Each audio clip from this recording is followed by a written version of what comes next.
स्वागत। ब्रेक के बाद रांची में चल रहे जेपीएससी और जेएसएससी प्रोटेस्ट को लेकर सरकार और छात्र डेलीगेशन के बीच पहले दौर की वार्ता करीब 1 घंटे 40 मिनट तक चली। छात्र प्रतिनिधिमंडल ने सरकार के मंत्रियों के समक्ष जेपीएससी और जेएसएससी से जुड़े सभी मुद्दों और अपनी मांगों का विस्तृत आधार प्रस्तुत किया। मंत्रियों ने सभी बातों को गंभीरता और ध्यानपूर्वक सुना। उन्होंने कहा कि छात्रों की बातें और उनकी तर्क पूरी तरह उचित है। उन्होंने ये भी आश्वस्त किया कि मुख्यमंत्री सभी मांगों और तथ्यों को पूरी संवेदनशीलता के साथ पहुंचा जाएगा। वहीं छात्रों ने बातचीत को सकारात्मक बताते हुए आंदोलन जारी रखने का ऐलान किया है। एक मांग नहीं थी, यहाँ पे लाखों स्टूडेंट की मांग थी।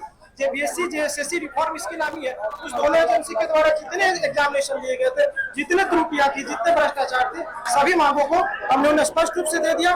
और उन्होंने कहा कि जो आप लोगों के पास सबूत है या जो भी है, आप उनके डॉक्यूमेंटेड हम लोगों को कल देते हैं। सीजीएल रद्द करने की बात हुई, के बारे में भी हम लोगों ने मांग रखा कि सीजीएल रद्द क्यों करना चाहिए। हम लोगों ने उन्हें एक छोटा ब्रीफ दिया। हम लोगों ने लेवल 13 की भी मांगे रखी कि इसे क्यों रद्द करना चाहिए। आखिर लिंक है, हम लोगों के पास जितनी कुछ थी, हम लोगों ने उसे बहुत ट्रैक्स में प्रेजेंट किया कि आप सिंपल जस्टिस, आप जो हमारे मुखिया जी का कहना है कि न्याय होना नहीं चाहिए, न्याय दिखना चाहिए। हमने कहा भ्रष्टाचार पर एक बार पूर्ण जोर से प्रहार करें, फिर। और छात्रों के साथ सरकार के डेलीगेशन के साथ किस तरह की सकारात्मक बातें और चर्चा हो पाई, अधिक जानकारी के साथ रांची से विशेष संवाददाता राजीव मोहन इस वक्त हमारे साथ लाइव जुड़ रहे हैं। अब राजीव जी, सरकार और छात्रों के डेलीगेशन के बीच कल 1 घंटे 40 मिनट तक मुलाकात हुई। क्या निष्कर्ष निकल पाया इस मुलाकात का, और क्या लगता है कि छात्रों की मांगों को लेकर सरकार की तरफ से कुछ अथॉरिटी अधिकारी की तरफ से जानकारी मिल पा रही है? देखिए, मैं पूरे जो घटनाक्रम हुआ, कल जो वार्ता हुई सरकार की डेलीगेशन और छात्रों के बीच, उसके बारे में विस्तार से बताऊं तो कल तकरीबन 8 बजे के आसपास जो है स्टेट गेस्ट हाउस में जो छात्रों के प्रतिनिधि मंडल और सरकार की तरफ से 4 मंत्रियों की जो डेलीगेशन आई थी, उनके बीच वार्ता हुई।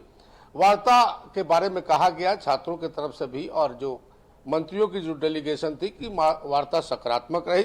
छात्रों ने अपनी मांगों को रख दी है और उसके बाद जो डेलीगेशन सरकार की तरफ से मंत्रियों की आई थी, उसके तरफ से ये कहा गया कि ये तमाम चीजें मुख्यमंत्री हेमंत सोरेन के समक्ष रखा जाएगा और उसके बाद उनकी सहमति के बाद जो आगे का जो कार्रवाई है वो की जाएगी।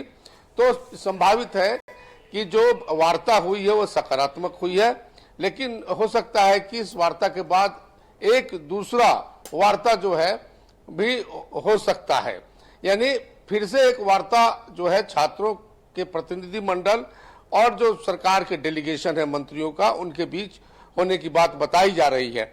देखिए, जो इतना देर जो आज चूंकि 15वां दिन है आज छात्र आंदोलन का और 14वां दिन जो है सरकार की तरफ से डेलीगेशन जो है छात्रों से मिली है, इसके पीछे के बारे में ये कहा गया कि छात्रों ने जो अपना डेलीगेशन जो प्रतिनिधि मंडल जो बनाया था 11 लोगों का, उसमें 3 ऐसे लोग थे जो गैर आंदोलनकारी छात्र थे। सरकार को इस पर आपत्ति थी। जब इन लोगों ने तीन लोगों को उसके नाम हटा दिए, उसके बाद कमेटी के सदस्य छात्रों में से ही संख्या को बढ़ाकर 10 किया गया, तब सरकार की तरफ से वार्ता करने के लिए जो है सरकार ने अपनी सहमति दी। उसके बाद वार्ता हुई है। वार्ता में बहुत सारी बातें आई हैं, खास तौर पर जो जेपीएससी की जो 14वीं पीटी परीक्षा हुई है, सबसे पहले जो छात्र आंदोलनकारी छात्र चाहते हैं कि वो ये जो परीक्षा है वो रद्द हो जाए।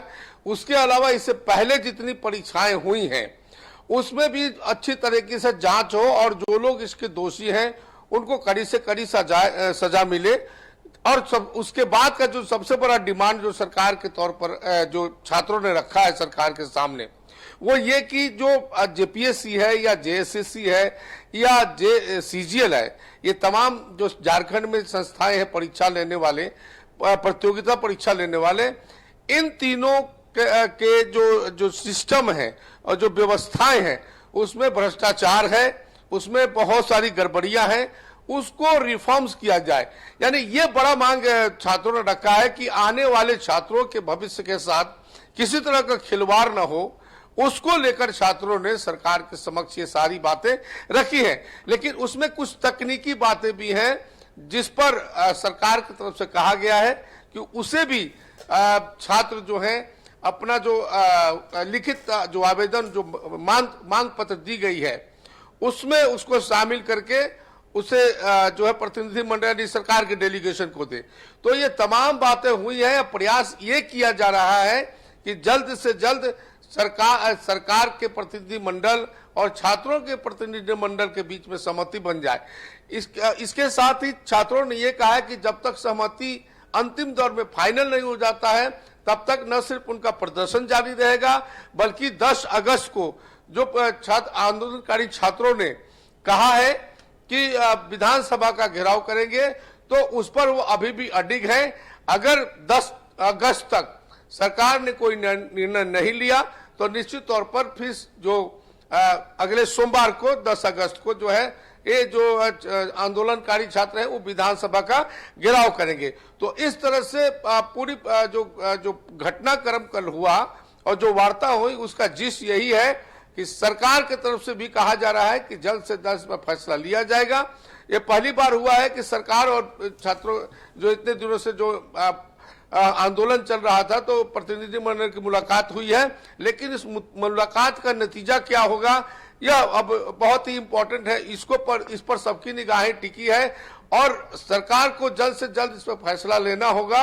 अभी तक यही लग रहा है कि जो छात्र मांग रखे हैं सरकार उससे बिल्कुल सहमत है, लेकिन किस लेवल पर सरकार इसमें देरी कर रही है और कौन सी बातें हैं जिस पर सरकार को असहमति है या छात्रों को समझाया जाएगा वो अगली वार्ता में या अगले जो प्रतिनिधि मंडल मिलने आएंगे उसमें यह तय होगा। और देखिए इसमें खास तौर पर जो सरकार की तरफ से 4 लोग आए थे, 4 मंत्री आए थे, उसमें चमरा लिंडा, सुदीप सोनू और संजय सिंह और उसके बाद दीपिका पांडे सिंह, ये 4 मंत्रियों का दल था जहां स्टेट गेस्ट हाउस में करीब 1.5 घंटे से ज्यादा दोनों के बीच वार्ता हुई है। राकेश, चलिए बहुत शुक्रिया राजू जी खबर पर जानकारी देने के लिए। उम्मीद करते हैं जितना जल्द हो सके सरकार उन मांगों पर पहल करेगी क्योंकि छात्रों की जो हालत है वो खराब होती जा रही है क्योंकि छात्र अनशन पर भी बैठे हैं। 2 छात्रों को ऑलरेडी हॉस्पिटलाइज किया गया है, लेकिन अब उम्मीद है कि जितना जल्द हो सके छात्रों और सरकार के बीच सार्थक वार्ता फिर होगी और पहल की जाएगी।